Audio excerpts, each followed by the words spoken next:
A Bíblia diz no livro de Marcos, no capítulo 11, nos versículos de 1 a 33.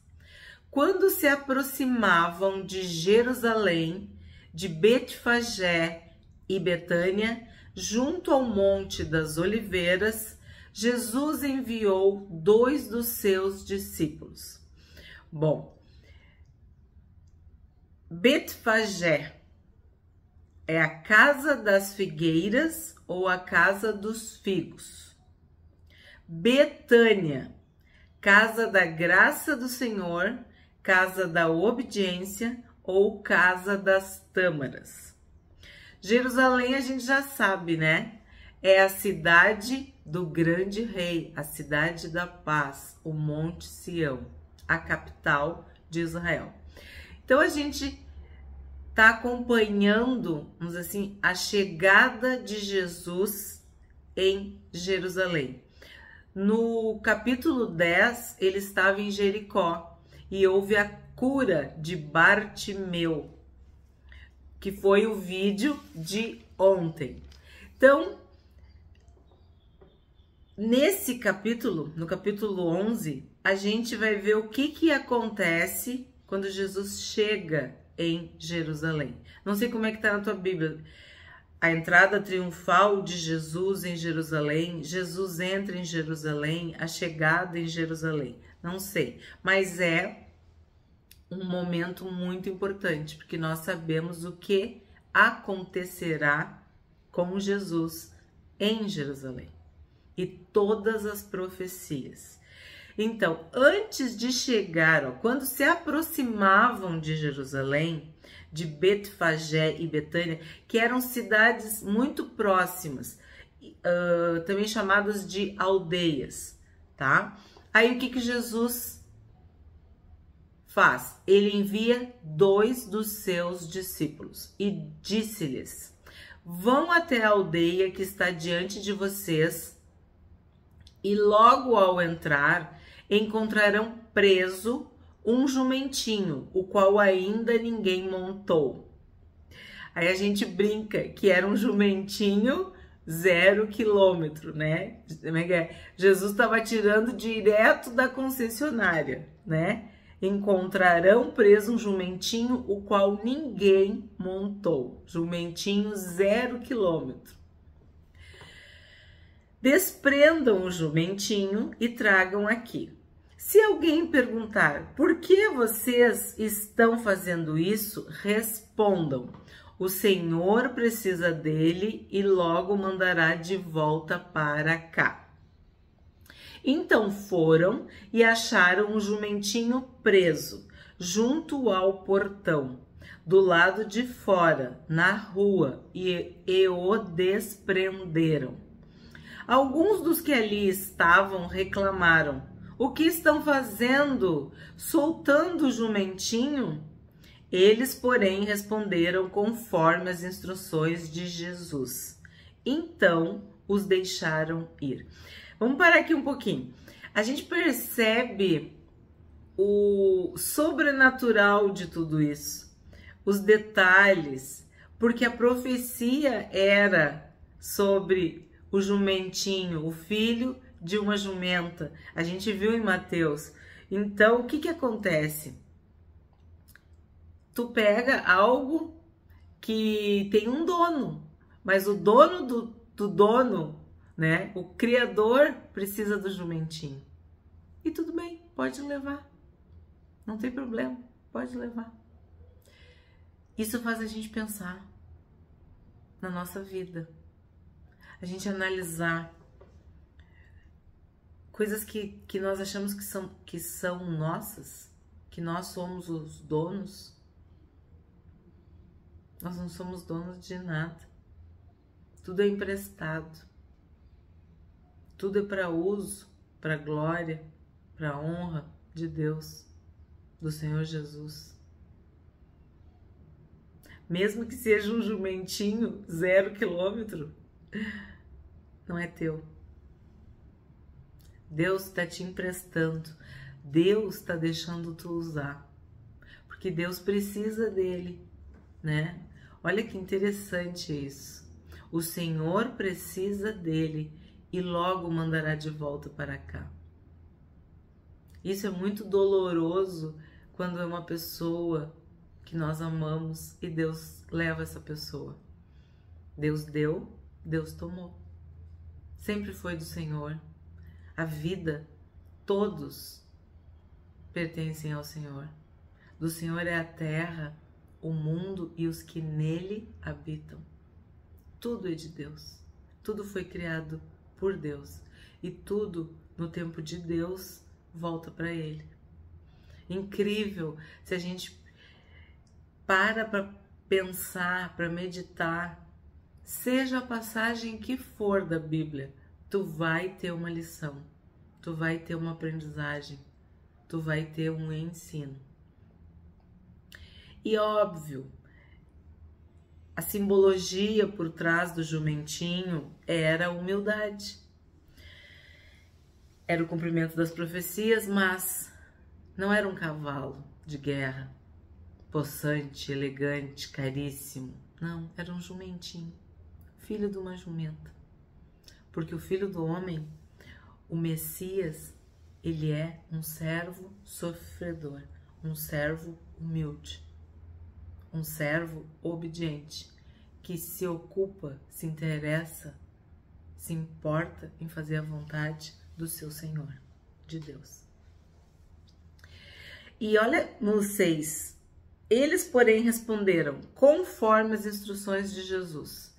O que nós estamos fazendo aqui no YouTube?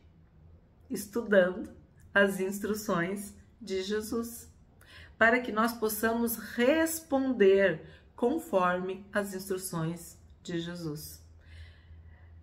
A gente precisa estar pronto, a gente precisa estar preparado para dar boas respostas, para responder a verdade, para falar o que é importante. E para isso a gente tem que conhecer o que a Bíblia diz. A gente tem que conhecer as instruções, o manual do fabricante. Por isso que a gente lê a Bíblia, por isso que a gente ora, por isso que a gente estuda.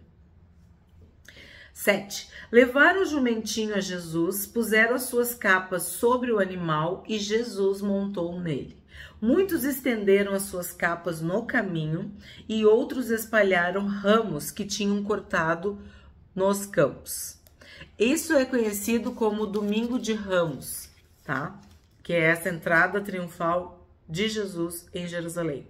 Tantos que iam adiante dele como os que o seguiam clamavam: Hosana, bendito que vem em nome do Senhor.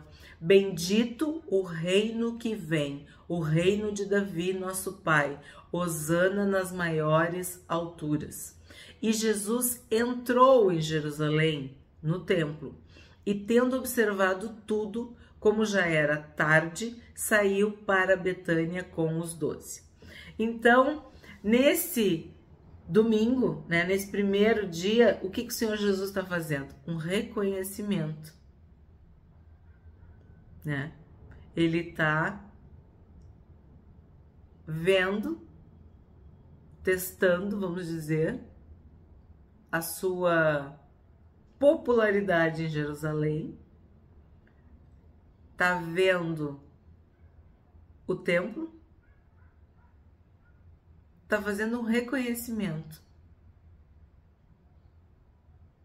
da cidade, da sua cidade, da cidade do grande rei, da cidade de Davi, do Monte Sião, todas as profecias sobre Jerusalém. E Jesus observou tudo. Outra lição para nós. Como já era tarde, saiu para Betânia com os 12. Ele foi para a casa da graça do Senhor, para a casa da obediência ou para a casa das tâmaras, né?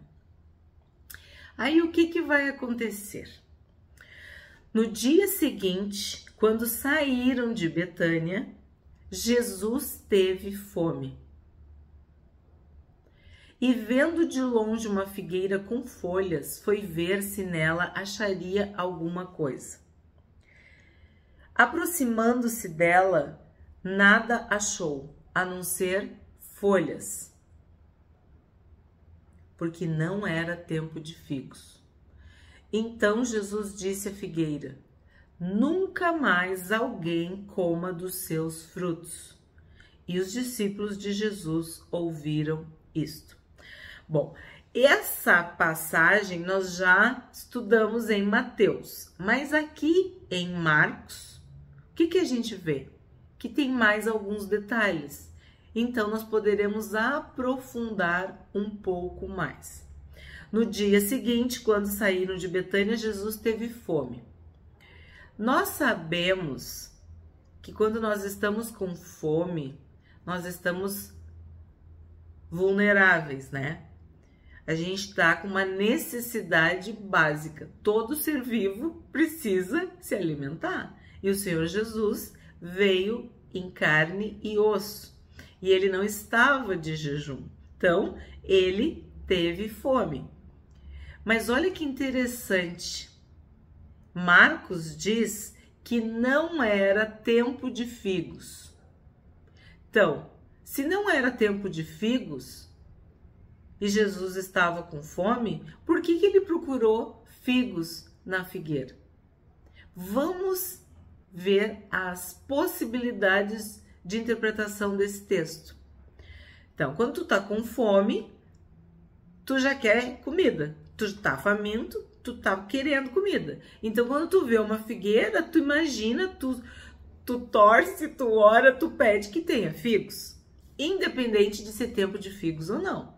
Pelo fato de tu estares com fome. Se tu não tiver com fome, tu talvez nem perceba que a figueira tinha figos ou não tinha figos, se tu não tá com fome. Só que aí o que acontece?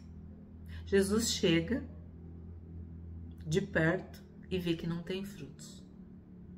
De longe, vendo de longe uma figueira com folhas, foi ver se nela acharia alguma coisa. Então, de longe, podia ter figos, porque já tinha folhas. E nós sabemos que as árvores, as plantas, as flores, elas têm uma data, uma estação para frutificar, para florescer, mas às vezes acontece antes, às vezes acontece depois, depende do que tu adubou, depende da quantidade de chuvas, depende se teve frio, se teve sol, tudo depende. Então, de longe, essa figueira aparentava, dava a ideia de que poderia ter figos. E lembra da motivação, Jesus estava com fome. Só que quando ele se aproxima da figueira, chega perto, ele não acha nada, nada, a não ser as folhas que ele já tinha visto de longe. E aí vem essa pérola, porque não era tempo de figos. E aí a gente tem que pensar. Paulo disse para Timóteo: prega em tempo e fora de tempo. Tipo, esteja preparado, sempre pronto, sempre prevenido, em tempo e fora de tempo. Por quê? No caso da figueira, Jesus apareceu de repente. No dia seguinte, quando saíram de Betânia, Jesus teve fome. Nas nossas vidas, Jesus também vem de repente. A gente não sabe. O mundo também não sabe. Jesus pode voltar a qualquer momento. E tu, como discípulo dele, tem que ter fruto. Nós temos que estar produzindo frutos. Nós temos que ser aquela árvore que é descrita em Salmo 1, verso 3. Aquela árvore cujas folhas não murcham e cujo fruto dá no tempo certo. No devido tempo, ela dá o seu fruto. A pessoa que medita na palavra de Deus de dia e de noite é como essa árvore que está perto de ribeiro de águas. E que não importa se for frio, se for calor, se for vento, sequidão, deserto, as raízes dela são bem profundas e estão perto da água e ela dá fruto no devido tempo. Então, o que a gente pode aprender dessa figueira? De que sim, nós somos a figueira, porque Jesus foi procurar fruto na figueira. Jesus procura fruto nos seus discípulos, nos seus seguidores. Israel foi comparada com figueira, com oliveira, com videira, com árvores frutíferas, árvores, plantas que dão fruto. Nós somos o Israel de Deus, nós somos a igreja do Senhor Jesus, nós somos a noiva de Cristo. Então, se ele tiver fome, ele vai procurar em nós frutos. Só que de longe, a gente pode ter folhas e ter uma aparência de discípulo e ter uma aparência de seguidor. Mas de perto, olho no olho, o Senhor Jesus vai encontrar frutos em nós e frutos dignos de arrependimento, frutos bons, doces, maduros, perfeitos. Então é isso que a gente tem que pensar. Como que eu vou produzir frutos? Primeiro tem que estar numa boa terra. Eu tenho que estar perto da água. Muitas coisas são importantes para que a gente produza frutos, mas o principal é entender aquela parábola do semeador ou a da semente, de que a semente precisa morrer para que a árvore cresça. Vocês já pensaram sobre isso? Se eu quiser ser semente, eu vou ter que ser enterrada e morrer para poder dar fruto. O grão de mostarda, lembra? Vira uma árvore frondosa. Então, como que eu dou fruto? Morrendo para mim mesma, renunciando ao meu eu, ao meu ego, abrindo mão de quem eu sou, do que eu acho, do que eu penso, do que eu estudei, do que eu tenho. Eu, morreu. Já estou crucificada com Cristo. E quem vive não sou mais eu, é Cristo que vive em mim. Então, esse é o mistério, o segredo da semente. Ela morre para ser uma árvore, para poder produzir frutos, e frutos dignos de arrependimento. E isso a gente já falou, indica um processo. Nós precisamos de tempo para produzir frutos. Nós precisamos de nutrição para produzir frutos.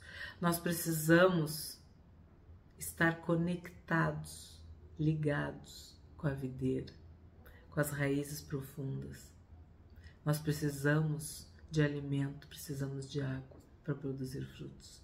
Nós precisamos de intimidade com Jesus, com o Espírito Santo, com Deus, para produzirmos frutos. Então, sim, é um processo. E Jesus vem na hora que Ele quiser, quando Ele determinar. Como foi nos dias de Noé? As pessoas estavam totalmente livres, leves e soltas.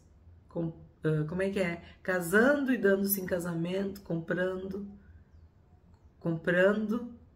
vendendo, comendo, bebendo, vivendo a vida normal. E a destruição veio. E o dilúvio veio. Aquele homem que tinha os celeiros abarrotados. A morte veio de repente. Louco, essa noite pedirão a tua alma. E o que tu tem? Esse monte de celeiro aí, cheio de cereais. Rico, rico, rico. E agora? Então, esta figueira amaldiçoada, sem fruto, nos ensina muito. E a cada vez que a gente estuda, Deus nos revela mais uma porção. Então, em última instância, a maldição da figueira, nunca mais alguém coma dos seus frutos, né? Ou na outra, nunca mais nasça frutos de ti. E ela secou, né?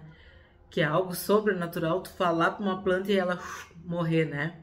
Secar de alto a baixo, né? Ou de baixo para cima, a gente não sabe como é que foi isso. Mas a maldição da figueira representa o juízo divino sobre a vida de cada um de nós e especialmente ou especificamente sobre Israel, porque Israel também foi comparada com uma figueira. Vamos lá então. 15. E foram para Jerusalém. Enfim, retornaram, né, para Jerusalém. Quando Jesus entrou no templo, começou a expulsar os que ali vendiam e compravam. Derrubou as mesas dos cambistas e as cadeiras dos que vendiam pombas, e não permitia que alguém atravessasse o templo carregando algum objeto.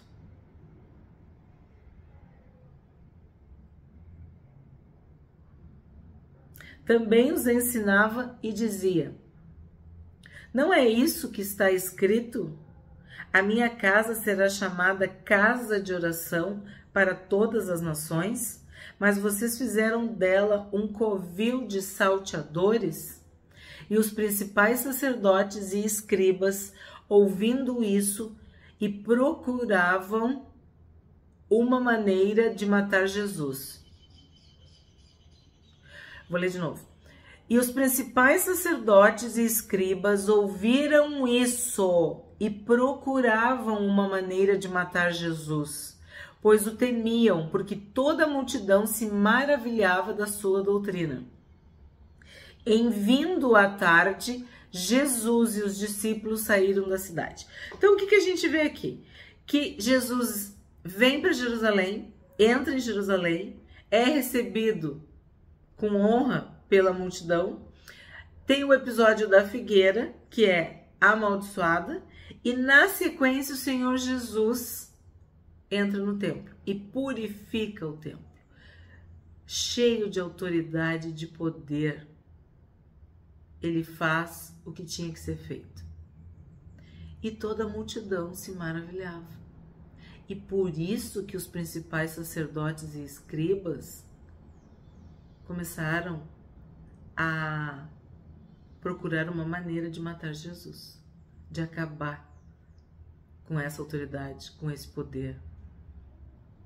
Porque o negócio deles estava sendo prejudicado com a santidade, com a autoridade de Jesus. O que Jesus fez foi de uma ousadia, de uma coragem. Aí a gente pensa em todos os personagens bíblicos, né? Tu pensa em Davi enfrentando Golias, Josué vencendo cada uma das batalhas, Moisés diante do faraó. Passa um filme, né, na nossa mente. Gideão malhando trigo no lagar. Cada um, todos para este momento em que o Senhor Jesus iria purificar o templo. Quer dizer, toda a lei, todos os profetas, tudo o que aconteceu. Eles tinham transformado o templo, a casa de Deus, num covil de salteadores. E Jesus disse: a minha casa será chamada casa de oração. É tipo assim, eu vim para botar um pingo nos is, né? Pingo nos is. Para botar tudo em pratos limpos. 20. E passando eles pela manhã, viram que a figueira estava seca desde a raiz. Olha a resposta. Então, ela estava seca desde a raiz. Como eu digo, a Bíblia sempre se explica. Então, a gente já sabe, ó. Seca desde a raiz. Então, ela secou de baixo para cima, não foi de cima para baixo. Então, Pedro, lembrando-se, falou: Mestre, eis que a figueira que o Senhor amaldiçoou ficou seca. Ao que Jesus lhes disse: Tenham fé em Deus, porque em verdade lhes digo que se alguém disser a este monte, levante-se e jogue-se no mar, e não duvidar no seu coração, mas crer que se fará o que diz, assim será com ele. Por isso digo a vocês que tudo o que pedirem em oração, creiam que já o receberam, e assim será com vocês. E quando estiverem orando, se tiverem alguma coisa contra alguém, perdoem, para que o Pai de vocês que está nos céus perdoe as ofensas de vocês. Mas, se vocês não perdoarem, tanto o Pai de vocês que está nos céus não perdoará as ofensas de vocês. Então, o que eu destaco aqui?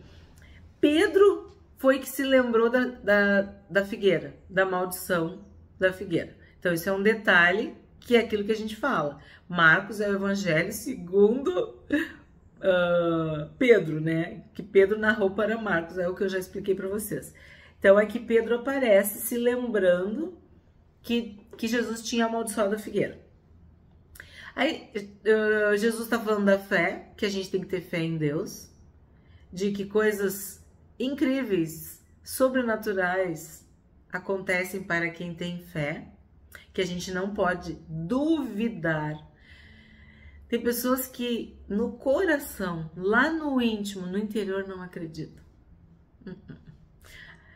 Paulo fala, nós devemos orar para que Deus nos livre, nos liberte desse coração incrédulo, desse espírito de incredulidade. Porque lá no fundo, no íntimo, a pessoa não acredita 100%. Ela duvida. E Tiago diz que quem duvida não alcança. Quem duvida não vence. Tu tem que ter fé. E aí, o que ele fala? Sobre tu pedir tudo, ó, no 24. Por isso eu digo a vocês, quer dizer, ele diz para mim e diz para ti, ó, no 24. Tudo que pedirem em oração, creiam que já o receberam, e assim será com vocês. Aí temos duas coisas para falar sobre isso. Tudo dentro da vontade de Deus. Tudo que for para a honra e glória de Deus. Tudo que não for para satisfazer a nossa carne, o nosso prazer, os nossos deleites. Tudo que for para o bem do próximo, para o bem do evangelho. Então esse tudo, ele está ligado com Deus, ligado com Jesus, com a vontade boa, agradável, perfeita de Deus. Não vivo mais eu, mas Cristo vive em mim. Então tudo que eu peço para que Deus seja glorificado. Eu peço para que o evangelho seja pregado, para que haja bênçãos. Então, cuidado com esse tudo. A Bíblia deixa bem claro, se tu pedir mal, tu não vai receber. Então, Deus não é um caixa eletrônico que tu vai lá, digita e pega a quantia que tu quer. Não é dessa forma que tu deve interpretar o tudo. É o que o próprio Senhor Jesus fez. Que seja feita a tua vontade. Se for possível, seja feita a tua vontade.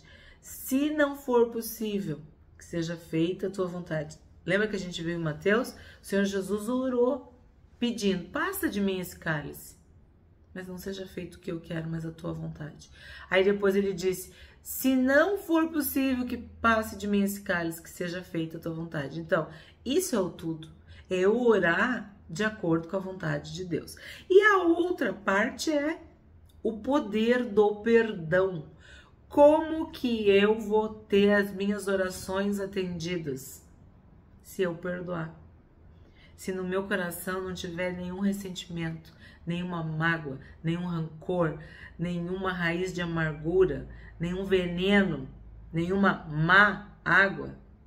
Se o perdão de Deus já estiver no meu coração, eu consigo perdoar o próximo que me ofendeu, que me feriu, que me deve. Então, às vezes a tua oração não é respondida, por quê? Porque tu tem alguma coisa contra alguém. E no casamento, Isso é específico, é muito forte. Quando o marido e a mulher não vivem numa só carne, unidos com Deus, as orações não são respondidas. A gente diz, não passa do teto. Tu tá orando de ti para a parede. Então isso é muito importante. Se nós não perdoarmos, Deus também não nos perdoará. E se Deus não nos perdoa, não nos perdoou ou não vai nos perdoar, Ele não vai ouvir a nossa oração.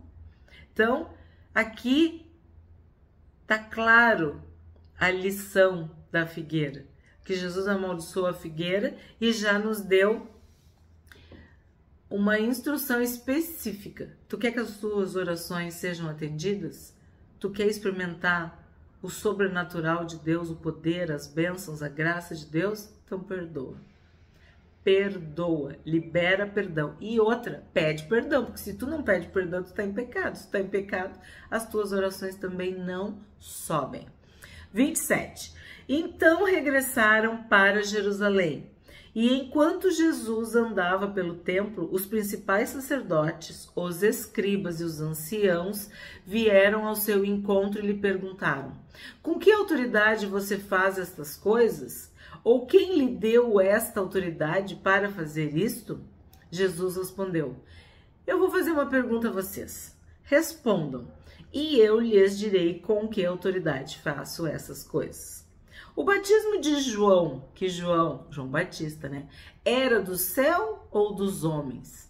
Respondam. E eles discutiam entre si. Se dissermos do céu, ele dirá: então por que não acreditaram nele? Se porém dissermos dos homens, é de temer o povo. Porque todos pensavam que João era realmente um profeta. E sim, ele era, segundo Jesus, o maior profeta. Dos nascidos de mulher, o maior profeta.